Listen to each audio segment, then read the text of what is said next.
मुक्ति की मंजिल है तकदीर इसकी, अभी हमने करनी है तामीर इसकी।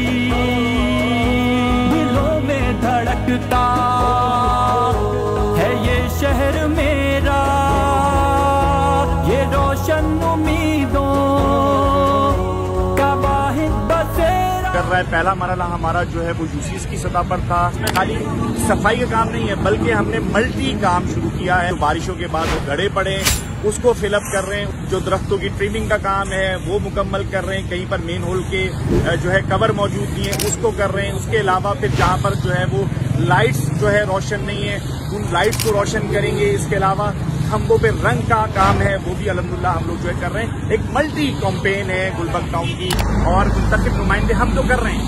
जब तक इसके अंदर लोगों का फीडबैक नहीं होगा, लोग खुद मौजूद नहीं होंगे, लोग अवेयर नहीं होंगे, उसके लिए हमने हैंडबिल की सूरत में अवेयरनेस मुहिम भी चला रहे हैं साथ साथ, ताकि लोग अवेयर हो कि सफाई का क्या मकाम है और साफ सुथरा माहौल किस तरह पूरे माशरे को तब्दील करता है।